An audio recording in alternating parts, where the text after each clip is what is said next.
दर्शकों नमस्कार, मैं हूं कैलाश कुशवाहा और आप देख रहे हैं सिटी चैनल गुना। आज की मुख्य खबरों पर आगे बढ़ने से पहले एक नजर डालते हैं आज की तमाम हेडलाइंस पर। कोरोना जिला अपडेट। आज कोरोना की 8 रिपोर्ट पॉजिटिव आई हैं, वहीं 33 मरीज हुए स्वस्थ। वर्तमान में गुना जिले में 173 एक्टिव केस हैं। गुना में 18 प्लस के युवाओं को वैक्सीनेशन के लिए काफी समस्याओं का सामना करना पड़ रहा है। जो स्लॉट ओपन होता है वो 2 या 3 मिनट में ही पूरा हो जाता है। ऐसे में कई युवा ग्रामीण क्षेत्रों में वैक्सीनेशन के लिए पहुंच रहे हैं। जिस तरह से वो ग्रामीण क्षेत्रों में वैक्सीन लगवाने के लिए पहुंच रहे हैं, उन्हें आते समय कई समस्याओं का सामना करना पड़ रहा है। देखिए एक रिपोर्ट। अब ज्यादा जागरूक रहने की जरूरत है। लगभग 45 दिन के लॉकडाउन के बाद 1 जून से बाजार पुनः प्रारंभ होने जा रहा है। 15 अप्रैल के बाद कोरोना की दूसरी लहर का एक तूफान आया था, जिसने पूरे भारत को हिलाकर रख दिया। हमारे शहर में भी प्रतिदिन 100 से ज्यादा पॉजिटिव केस आ रहे थे, जिससे पूरे जिले का लॉकडाउन कर दिया गया था। पर प्रशासन की कड़ी मेहनत बाद जनसामान्य के सहयोग के बाद आज गुना जिले की स्थिति नियंत्रण में है। बड़ी खुशी का विषय यह है कि गुना मध्य प्रदेश के सबसे कम पॉजिटिविटी रेट वाले 5 जिलों में शामिल है। परंतु अभी लड़ाई लंबी है, क्योंकि कल से मंडी भी प्रारंभ हो रही है। मानसून में भी 15 दिन ही शेष हैं, तो ग्रामीण क्षेत्रों से लोग मंडी में अनाज बेचने आएंगे। साथ ही शादियों के लिए भी ये अंतिम महीना है, अतः आवश्यकता इस बात की है कि लोग खुद जागरूक रहें। विसर्जन के लिए तरस रही अस्थियों के लिए अब कांग्रेस कार्यकर्ता विश्वनाथ तिवारी आगे आए। अब गरीब परिवार के जो परिजन कोरोना काल में मृत हो गए थे और आवागमन की सुविधा बंद होने से उनकी अस्थियां विसर्जन को तरस रही थी, अब उनके लिए बस उपलब्ध कराई गई है, जिसके माध्यम से अब निःशुल्क अपने परिजनों की अस्थियों को गंगा में भी प्रवाहित कर सकते हैं। आज एक बस अस्थियों को लेकर गंगा जी के लिए रवाना हुई। कंवरी अस्पताल में ऑक्सीजन संयंत्र के लिए 8 लाख स्वीकृत। प्रदेश सरकार के पंचायत एवं ग्रामीण विकास मंत्री महेश सिसोदिया के विधानसभा क्षेत्र बमौरी में उप स्वास्थ्य केंद्र में प्रस्तावित ऑक्सीजन संयंत्र के लिए 60 लाख की राशि स्वीकृत की गई है। प्रशासन ने ट्रैफिक व्यवस्था संभालने के किए व्यापक इंतजाम। बाजार में वाहन प्रतिबंधित रहेंगे, पार्किंग स्थल में रखना अनिवार्य। कोरोना कर्फ्यू के पश्चात अनलॉक के प्रथम दिन बाजार में सोशल डिस्टेंसिंग भंग न हो, इसके लिए कलेक्टर फ्रैंक नोबल ए तथा पुलिस अधीक्षक राजीव कुमार मिश्रा द्वारा व्यापक तैयारियां की हैं। शहर के 4 स्थानों पर बड़ी बड़ी पार्किंग बनाई गई है। इसके अलावा मंडी में आने वाले ट्रैक्टरों की संख्या को देखते हुए बीज निगम ग्राउंड में पार्किंग बनाकर किसानों के लिए छाया, पानी, रोशनी की व्यवस्था की गई है।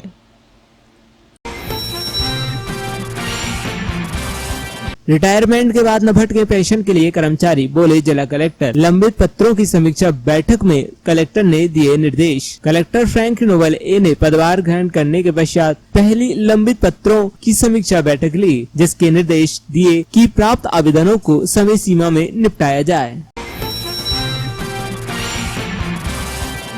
कार्यालय कृषि उपज मंडी समिति गुना द्वारा सूचना जारी की गई है कि कोविड-19 कोरोना वायरस संक्रमण अवधि में समस्त कृषक बंधु व्यापार आमजन को सूचित किया जाता है कि कृषि उपज मंडी समिति गुना में दिनांक 1 जून से डाक नीलामी प्रारंभ की जा रही है, जिसमें मंडी नीलामी के समय व्यवस्थाएं रहेंगी, जो निम्नानुसार हैं। सोमवार, मंगलवार, बुधवार कृषकों द्वारा उक्त दिवस में जिंस गेहूं, सोयाबीन एवं सरसों की फसल डाक नीलामी हेतु लगाई जाएगी। गुरुवार, शुक्रवार को कृषकों द्वारा उक्त दिवस में जींस, चना, मक्का, धनिया एवं अन्य कृषि जींस की फसल डाक नीलामी हेतु लाई जाएगी। जिला कलेक्टर फ्रैंक नोबल ए एवं एसडीएम अंकिता जैन द्वारा शहर की व्यवस्थाओं का लिया गया जायजा। देर शाम शहर का किया भ्रमण। भारतीय स्टेट बैंक प्रबंधक की बड़ी लापरवाही। स्टेट बैंक की शाखा के बाहर लगी लोगों की लंबी कतार। सोशल डिस्टेंस व मास्क के बिना ही लगी लंबी कतारें। बैंक के गार्ड द्वारा बांटे जा रहे टोकन में भी की जा रही गड़बड़ी। नहीं है प्रशासनिक अधिकारियों का इस ओर ध्यान।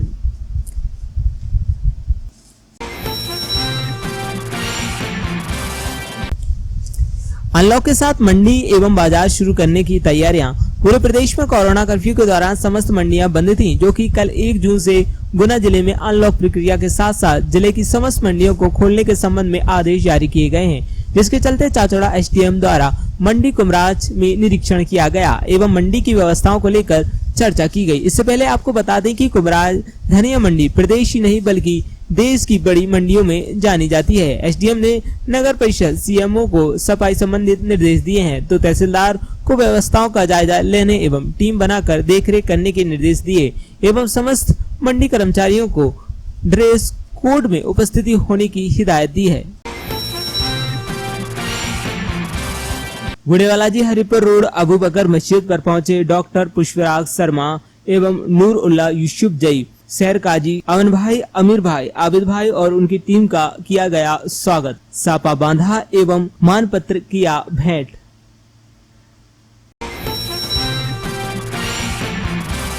जिला कलेक्टर द्वारा विगत दिन जारी आदेश में संशोधन किया गया है, जिसमें फोटोग्राफी की दुकानों को खोलने की मिली अनुमति। अब फोटो स्टूडियो भी खोले जा सकेंगे। अखिल भारतीय विद्यार्थी परिषद जिला संयोजक कृष्णा यादव ने की युवाओं से वैक्सीन लगवाने की अपील। कोरोना महामारी पर विजय पाने के लिए हम सभी युवा साथियों को मिलकर आगे आना होगा और अधिक से अधिक वैक्सीनेशन से ये संभव है। अपने कर्तव्य को समझते हुए सबसे पहले 18 वर्ष से अधिक आयु वाले साथी अपना वैक्सीनेशन करवाएं। मध्य प्रदेश विद्युत कर्मचारी जनता यूनियन द्वारा अपनी विभिन्न मांगों को लेकर आज 1 दिवसीय धरना प्रदर्शन किया गया। सिसोदिया कॉलोनी में हवाई फायर करने वाले मामले में गुना पुलिस द्वारा तत्परता दिखाते हुए 5 लोगों को किया गया गिरफ्तार। आरोपी अपने दोस्त का जन्मदिन मनाने आए थे ग्वालियर से गुना। आज पंचायती भोजनशाला हनुमान चौराहे सहित गुना के सारे पूजा स्थलों पर 10 मई से अभी तक किसी भी रूप से सेवाएं दे रहे वॉलंटियर्स का सम्मान साफा बांधकर एवं मान पत्र देकर किया गया। वृक्षारोपण और घर पर दीप जलाकर मनाई अहिल्या होलकर जयंती। जिले के ग्राम खुटियाबाद में पाल बघेल समाज के लोगों ने कोरोना को देखते हुए घर पर ही दीप जलाकर अहिल्या होलकर जयंती मनाई। व्यापारियों ने 7 दिन दुकान खोलने की जिला कलेक्टर से की मांग। जिला कलेक्टर बोले अभी ये संभव नहीं है। कल से होगी मंडी चालू, आने लगी आवक, ट्रालियों की लंबी लंबी लगी लाइनें। खेल और युवा कल्याण विभाग गुना में पदस्थ NIS बास्केटबॉल प्रशिक्षक दुर्गेश सक्सेना द्वारा किया जा रहा नवाचार। बास्केटबॉल खिलाड़ियों के वर्कआउट शेड्यूल का बदला ट्रेंड। प्रशिक्षक सक्सेना द्वारा ऑनलाइन ट्रेनिंग में दिए गए टिप्स पर खिलाड़ियों ने घर पर स्पोर्ट स्किल, घरेलू सामान से कर रहे फिजिकल ट्रेनिंग। वैक्सीन को लेकर उत्साह, 18+ युवाओं में वैक्सीन को लेकर अच्छा खासा उत्साह है। चाचौड़ा ब्लॉक में बीनागंज में लगाई जा रही वैक्सीन का ऑनलाइन रजिस्ट्रेशन एवं ऑफलाइन रजिस्ट्रेशन के बाद सुबह 9 के बाद युवाओं की भीड़ वैक्सीन को लेकर लगी। बीनागंज में अनलॉक से पहले मास्क पर सख्ती, 24 लोगों को वॉन्ड ओवर और 3600 की चालानी कार्रवाई की गई। अनलॉक का आदेश आते ही लोगों ने मास्क पहनना कम कर दिया है एवं मोटरसाइकिल पर 3 लोगों की आवाजाही नजर आने लगी। कलेक्टर कुमार पुरुषोत्तम के निर्देश पर सुबह से ही तहसीलदार विजयपाल चौहान, नायब तहसीलदार डॉक्टर उदय सिंह, स्वास्थ्य विभाग के हेमंत गौड़बा, जुगल किशोर व्यास एवं नगर परिषद मोहन मीना एवं प्रमोद शर्मा व पुलिस संयुक्त टीम द्वारा बीनागंज में बिना मास्क एवं बेवजह घर से निकलने वालों पर चालानी कार्रवाई की गई। गुना जिले के क्यापुर में नदी में महिला की नग्न अवस्था में लाश मिली। आरोन क्षेत्र के पनवाड़ी हाट चौकी अंतर्गत आने वाले ग्राम पंचायत शारे में क्यापुर में एक कुआं के पास नाले में एक 25 वर्षीय भावना पत्नी संजीव महिला का शव मिला। मृतक महिला की पहचान हो गई है। मृतिका घटना स्थल से करीब 4 किलोमीटर दूर ग्राम गारोट थाना कचनार क्षेत्र की रहने वाली है। शहर में बाजार के अंदर 2 पहिया वाहन एवं बड़े वाहन पूर्णतः प्रतिबंधित। बापू पार्क एवं पशु चिकित्सालय विभाग में 2 पहिया वाहनों की पार्किंग बनाई गई।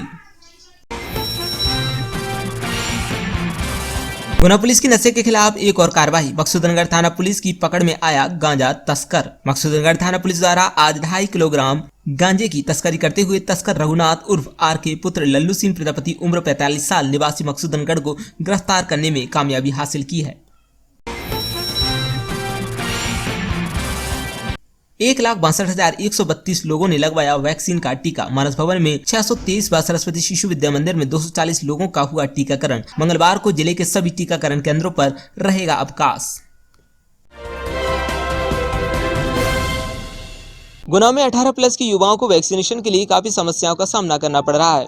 जो स्लॉट ओपन होता है वो 2 या 3 मिनट में ही पूरा हो जाता है। ऐसे में कई युवा ग्रामीण क्षेत्रों में वैक्सीनेशन के लिए पहुंच रहे हैं।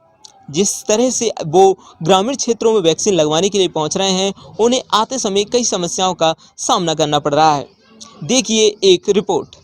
प्रशासन के द्वारा 18 वर्ष से अधिक व्यक्तियों के लिए जो वैक्सीनेशन के रजिस्ट्रेशन कराने के पश्चात शेड्यूल बुक करने की व्यवस्था जो प्रोसेस बनाई गई है, उसमें युवाओं को वैक्सीनेशन का शेड्यूल बुक करने में समस्याओं का सामना करना पड़ रहा है। क्योंकि गुना में जो स्लॉट खुलता है वो 2-3 मिनट में ही सारे स्लॉट बुक बताने लगता है, जिसके कारण वैक्सीनेशन के लिए युवा व्यक्तियों को बमोरी, म्याना आदि ग्रामीण क्षेत्र में वैक्सीनेशन के लिए स्लॉट बुक करना पड़ रहा है, जिससे कई प्रकार की समस्याएं आ रही है। जो व्यक्ति वैक्सीन लगवाने के लिए ग्रामीण क्षेत्रों में पहुँच रहे हैं, उनको ग्रामीण जगह पर फैल रहे संक्रमण से ग्रसित होने की संभावनाएं रहती हैं व कई प्रकार की स्वास्थ्य संबंधी समस्याएं भी उत्पन्न हो सकती हैं। तो इस पर भी प्रशासन को विशेष रूप से ध्यान देना चाहिए। जहां लोग जागरूक ज्यादा हैं, वहां पर लोगों को वैक्सीन लगवाने का मौका दिया जाए और जहां पर स्लॉट फुल हो रहे हैं वे स्लॉटों की संख्या बढ़ाई जाए। इसी तारतम्य में राधोगढ़ में भी पहले आओ पहले पाओ कार्यक्रम चालू हुआ है, जिसके अंतर्गत लोगों को कोरोना का टीका लगाया जा रहा है और स्लॉट फुल होने और अन्य स्थान पर बुकिंग कराने की परेशानी से बचाया जा रहा है। इसलिए प्रशासन से हमारा विशेष अनुरोध है कि गुना शहर में वैक्सीन के स्लॉट बढ़ाए जाएं, जिससे युवाओं को परेशानी का सामना न करना पड़े। 18 प्लस वैक्सीनेशन को लेकर जो ऑनलाइन प्रक्रिया बनी है, उसी दिन से लेकर आज तक इस व्यवस्था से लोग खासे परेशान हैं। मैं सिटी चैनल के माध्यम से माननीय कलेक्टर महोदय से निवेदन करता हूं, प्रार्थना करता हूं, आग्रह करता हूं कि इस प्रक्रिया को सरल बनाया जाना चाहिए। मसलन ऑफलाइन वैक्सीनेशन की व्यवस्था की जानी चाहिए, क्योंकि ये व्यवस्था से लोग बड़े परेशान हैं। लोग साइट खुलने का इंतज़ार करते हैं और महज 5 से 7 सेकंड में ही सारे स्लॉट बुक हो जाते हैं और अभी भी बड़ी संख्या में लोग इस व्यवस्था से परेशान हैं।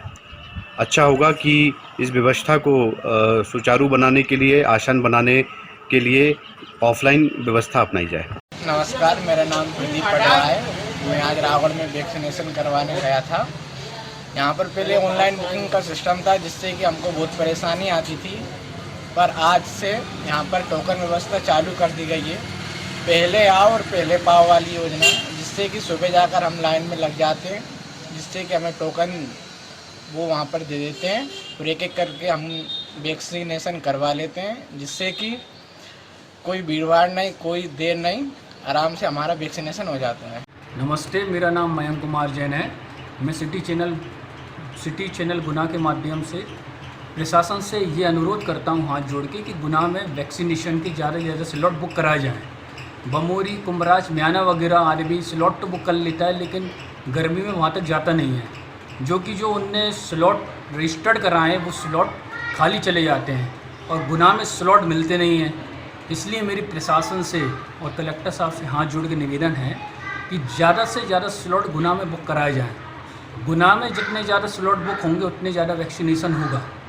मैं अभी पिछले 4 दिन पहले मुझे बमोरी स्लॉट मिला था। मैं यहाँ से तपती धूप में और तपती गर्मी में अपनी 2 व्हीलर लेके बमोरी गया। चूँकि बमोरी की सड़क भी अभी ख़राब पड़ी हुई है, सड़क का काम भी चल रहा है। काफ़ी दिक्कतों बाद मैं गुना से 2-2.5 घंटे में बमोरी पहुंच पाया और वहां जाके वैक्सीनेशन करा पाया। इसलिए मेरा प्रशासन से हाथ जोड़ के निवेदन है कि वो ज़्यादा से ज़्यादा स्लॉट गुना के लिए बुक करें और गुना में वैक्सीनेशन का कार्य तेज़ी से करें। इसलिए मेरा माननीय कलेक्टर साहब से निवेदन है कि चूंकि शहरी क्षेत्र में जनसंख्या ज़्यादा है, तो यहाँ का स्लॉट ज़्यादा कर लिया जाए और जनसंख्या के हिसाब से थोड़ा सा इसको होमवर्क करके और स्लॉट जितना है उससे थोड़ा सा कम कर दिया जाए और शहरी क्षेत्र में बढ़ा दिया जाए तो बेहतर होगा। ये हमारे पास जो गांव के क्षेत्र के लोग आए हैं, क्योंकि हम वह गलत करते हैं। हमें इस प्रकार का फीडबैक मिला था। मेरा ऐसा उद्देश्य था कि कलेक्टर साहब तक ये बात तक पहुँचाऊँ, शासन प्रशासन तक ये बात पहुँचाऊँ। तो आप यदि मेरी बात से एग्री करते हो तो कृपया गुना में स्लॉट बढ़ाने की कृपा करें। आप थोड़ा सा, बहुत ज़्यादा नहीं, बहुत थोड़ा सा स्लॉट कम करने की आवश्यकता ग्रामीण क्षेत्र में है। बहुत बहुत शुक्रिया। विसर्जन के लिए तरस रही अस्थियों के लिए अब कांग्रेस कार्यकर्ता आगे आए। अब गरीब परिवार के जो परिजन कोरोना काल में मृत हो गए थे और आवागमन की सुविधा बंद होने के कारण उनकी अस्थियां विसर्जन के लिए तरस रही थीं, अब उनके लिए बस उपलब्ध कराई गई है, जिसके माध्यम से अब निःशुल्क अपने परिजनों की अस्थियों को गंगा में प्रवाहित कर सकते हैं। आज एक बस अस्थियों को लेकर गंगा जी प्रवाहित करने के लिए ले जाई गई, जिसमें मृतकों के परिवारों के सदस्य भी गए। देखिए एक रिपोर्ट।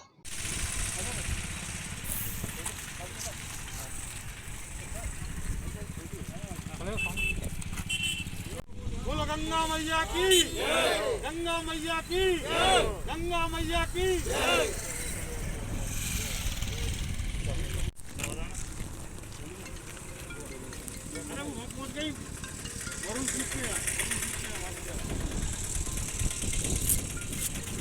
ये इस भीषण कोरोना काल में जहाँ लगभग रोज बेहताशा मौतें हो रही थी और एक तांडव सा मचा था, शमशान में ये स्थिति थी कि प्रशासन के द्वारा अंतिम क्रिया कराई जा रही थी, ना किसी को पता पड़ पा रहा था। इतना भय का वातावरण था और निश्चित रूप से मीडिया जगत भी इस बात को लेकर बहुत चिंतित था कि अगर यही हालात रहे कोरोना में तो क्या स्थिति बनेगी।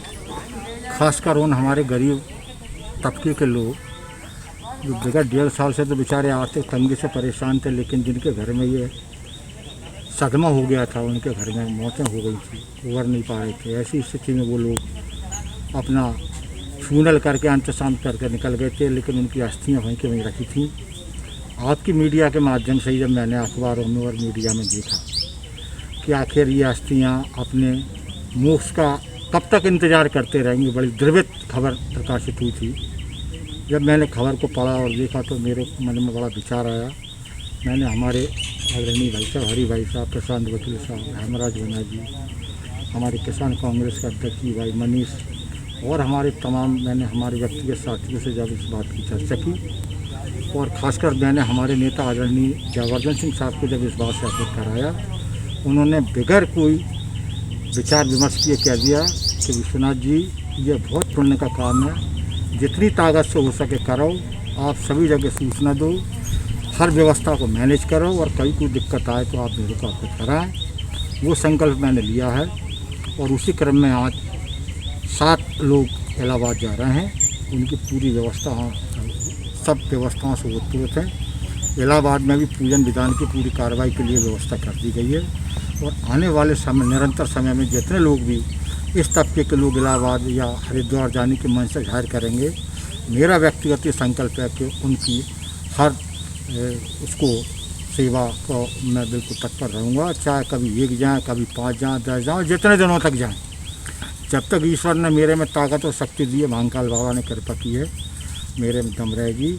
हर हमेशा मैं ऐसे कामों में बिल्कुल लगता हूँ। हिंदू परंपरा अनुसार अस्थि विसर्जन की जाती है गंगा जी में, सूरवा जी में।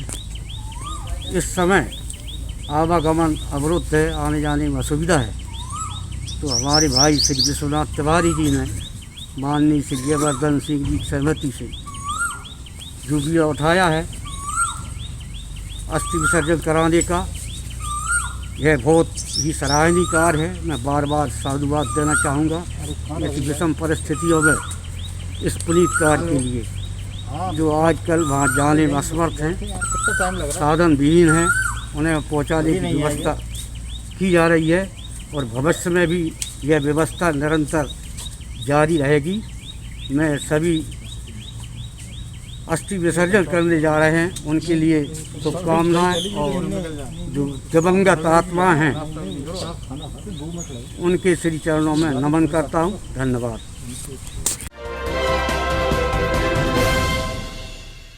विसर्जन के लिए तरस रही अस्थियों के लिए अब कांग्रेस कार्यकर्ता विश्वनाथ तिवारी आगे आए।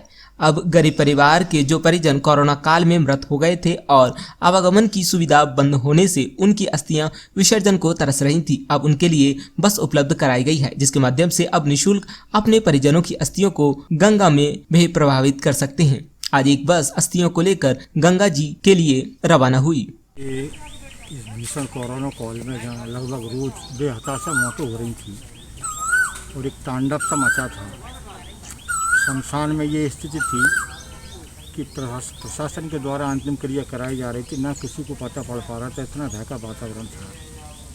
और निश्चित रूप से मीडिया जगत भी इस बात को लेकर बहुत चिंतित था कि अगर यही हालात रहे कोरोना में तो क्या स्थिति बनेगी। खासकर उन हमारे गरीब तबके के लोग जो विगत 1.5 साल से तो बेचारे आर्थिक तंगी से परेशान थे, लेकिन जिनके घर में ये सदमा हो गया था, उनके घर में मौतें हो गई थी, उबर नहीं पा रहे थे। ऐसी स्थिति में वो लोग अपना फ्यूनल करके इंतजाम करके निकल गए थे, लेकिन उनकी अस्थियाँ वहीं के वहीं रखी थी। आपकी मीडिया के माध्यम से जब मैंने अखबारों में और मीडिया में देखा कि आखिर ये अस्थियाँ अपने मोक्ष का कब तक इंतज़ार करते रहेंगी, बड़ी द्रवित खबर प्रकाशित हुई थी। जब मैंने खबर को पढ़ा और देखा तो मेरे मन में बड़ा विचार आया। मैंने हमारे आदरणीय भाई साहब, हरि भाई साहब, प्रशांत वकील साहब, हेमराज वना जी, हमारे किसान कांग्रेस का अध्यक्ष जी भाई मनीष और मैंने हमारे व्यक्तिगत साथियों से जब इस बात की चर्चा की और ख़ासकर मैंने हमारे नेता आदरणीय जयवर्धन सिंह साहब को जब इस बात से अवगत कराया, उन्होंने बगैर कोई विचार विमर्श किए कह दिया कि विश्वनाथ जी ये बहुत पुण्य का काम है, जितनी ताकत से हो सके करो, आप सभी जगह सूचना दो, हर व्यवस्था को मैनेज करो और कभी कोई दिक्कत आए तो आप मेरे को अवगत कराएँ। वो संकल्प मैंने लिया है और उसी क्रम में आज 7 लोग इलाहाबाद जा रहे हैं। उनकी पूरी व्यवस्था सब व्यवस्थाओं से उत्प्रोत है।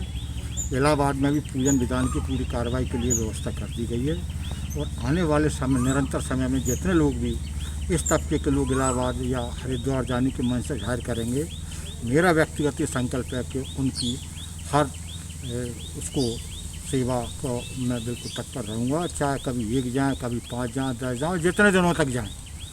जब तक ईश्वर ने मेरे में ताकत और शक्ति दी है, महाकाल बाबा ने कृपा की है, मेरे में दम रहेगी। हर हमेशा मैं ऐसे कामों में बिल्कुल लगता हूँ। हिंदू परंपरा अनुसार अस्थि विसर्जन की जाती है गंगा जी में, सूरों जी में। इस समय आवागमन अवरुद्ध है, आने जाने में असुविधा है, तो हमारे भाई श्री विश्वनाथ तिवारी जी ने माननीय श्री जयवर्धन सिंह जी की सहमति से जो भी उठाया है अस्थि विसर्जन कराने का, यह बहुत ही सराहनीय कार्य है। मैं बार बार साधुवाद देना चाहूँगा ऐसी विषम परिस्थितियों में इस पुनीत कार्य के लिए, जो आजकल वहाँ जाने में असमर्थ हैं, साधन विहीन हैं, उन्हें पहुँचाने की व्यवस्था की जा रही है और भविष्य में भी यह व्यवस्था निरंतर जारी रहेगी। मैं सभी अस्थि विसर्जन करने जा रहे हैं उनके लिए शुभकामनाएं और जो दिवंगत आत्मा हैं उनके श्री चरणों में नमन करता हूं। धन्यवाद। बमोरी अस्पताल में ऑक्सीजन संयंत्र के लिए 8 लाख स्वीकृत। प्रदेश सरकार के पंचायत एवं ग्रामीण विकास मंत्री महेश सिसोदिया के विधानसभा क्षेत्र बमोरी में उप स्वास्थ्य केंद्र में प्रस्तावित ऑक्सीजन संयंत्र के लिए 60 लाख की राशि स्वीकृत की गई है। विकास तो बमोरी ने पहले भी किया है, मगर हाँ स्वास्थ्य के क्षेत्र में निश्चित रूप से कमी रही है और अब अभी हमारे पास कोविड के 30 बेड हैं जो सेंट्रली ऑक्सीजन से जुड़े हुए हैं। 20 बेड का मैंने और अपनी विधायक जी से 26 लाख रुपए दिए हैं और एक ऑक्सीजन प्लांट जो एयर से बनेगा, तो उससे हम पूरे संपूर्ण बमोरी विधानसभा क्षेत्र के जितने भी हमारे उप स्वास्थ्य केंद्र हैं सब पे हम ऑक्सीजन कर रहे हैं। करीब 100 बेड हमारे बमोरी विधानसभा में बनके 1-2 महीने के अंदर तैयार हो जाएगा। ये जो प्लांट है ये कितने दिन में चालू हो जाएगा? अभी जो जैसे कंपनी वालों से बात हुई है 1 महीने का समय उन्होंने दिया है कि 1 महीने में हम जल्दी से जल्दी बनाने का प्रयास करेंगे, तो तेज़ी से आगे बढ़ रहे हैं और मुझे विश्वास है कि सबका साथ है और सबके सहयोग से, जनमानस के सहयोग से। और ये भी बताना आपको ज़रूरी है कि 190 मरीज हमारे बमोरी हॉस्पिटल में भर्ती हुए थे, जिसमें से करीब 107 मरीज स्वस्थ होकर घर पे आज लाभ ले रहे हैं। 2 जरूर खत्म हुए हैं जो इनकी हालत अत्यंत गंभीर थी। तो बमोरी हमारा जो चिकित्सा केंद्र है बहुत अच्छा कार्य कर रहा है। यहाँ का जो मेडिकल स्टाफ और पैरामेडिकल स्टाफ सबको मैं बहुत बहुत बधाई देना चाहता हूँ और सभी मीडिया वालों को भी बहुत बहुत बधाई देना चाहता हूँ, जनप्रतिनिधियों को बधाई देना चाहता हूँ।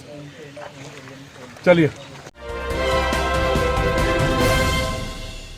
मध्य प्रदेश विद्युत कर्मचारी जनता यूनियन द्वारा अपनी विभिन्न मांगों को लेकर आज 1 दिवसीय धरना प्रदर्शन किया गया। सांकेतिक धरना है यहाँ के अधिकारियों के लिए। मुख्य बात यह है कि विद्युत दुर्घटनाओं में जो ठेका के कर्मचारी मर रहे हैं, अभी जगदीश प्रजापति मरा 1 महीने पहले, ये यहाँ पर क्या करते हैं कि एस्टीमेट सेंक्शन करते हैं और ठेका पे काम करने वाले ठेकेदार को काम दे देते हैं और वो ठेकेदार बगैर सेफ्टी प्लान्सेस वगैरह से और खंबे पे चला देते हैं, आदमी मर जाता है, उसको कोई मुआवजा वगैरह नहीं देते, यहाँ तक कि पुलिस में रिपोर्ट नहीं लिखते। एक पीसी जैन यहाँ पर एक जूनियर इंजीनियर है, नंबर 1 का चोर पूरे मध्य प्रदेश में सबसे बड़ा अगर कोई चोर है तो वो पीसी जैन है। 25 साल से इसी क्षेत्र में काम कर रहा है।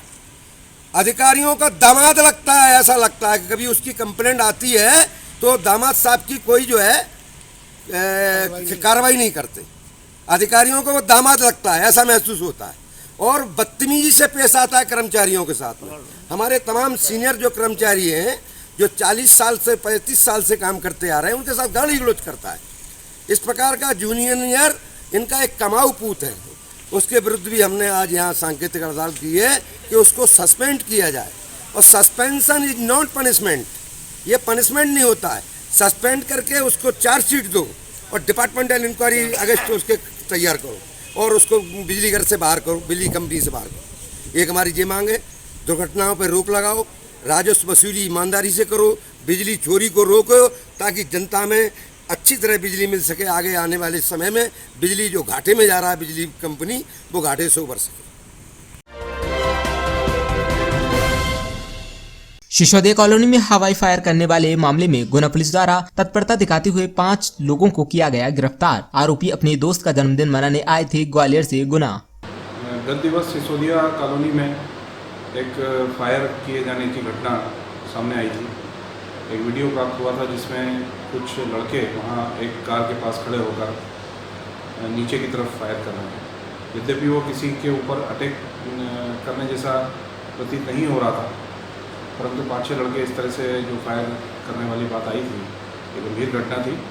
उसके पश्चात वे लोग वहाँ से चले गए थे, अज्ञात थे, उनके बारे में कोई जानकारी नहीं थी। तत्काल इस घटना को संज्ञान में लेते हुए कोतवाली प्रकरण पंजीबद्ध हुआ और उसके पश्चात इनकी पतारसी प्रारंभ हुई। एक विशेष टीम मैंने गठित की, कोतवाली और बाकी स्थानीय टीम मिलाकर, जिसमें कि टेक्निकल टीम भी थी। सभी ने सघनतापूर्वक प्रयास जारी किए और चेकिंग की। सर्विलेंस के जो हमारे साधन लगे हुए हैं उनको देखा।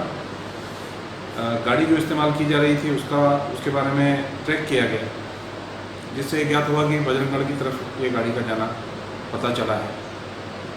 काफ़ी प्रयासों के बाद देर रात में ये इसका लोकेशन ट्रेस हो गया था कि वहाँ किस तरफ है। वहाँ से जब ये आ रहे थे वापस देर रात में, तो उस समय उनको घेराबंदी करके तुरंत ही पकड़ लिया गया।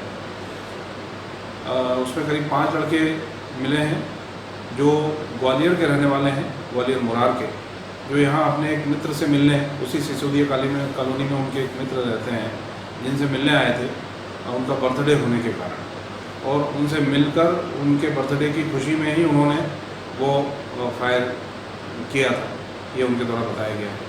यद्यपि वो किसी के ऊपर अटैक नहीं था, परंतु फिर भी इस तरह से सार्वजनिक किसी कॉलोनी में ऐसी घटना किए जाना बेहद आपत्तिजनक है और एक गंभीर घटना है। इस पर से इनको गिरफ्तार किया गया है।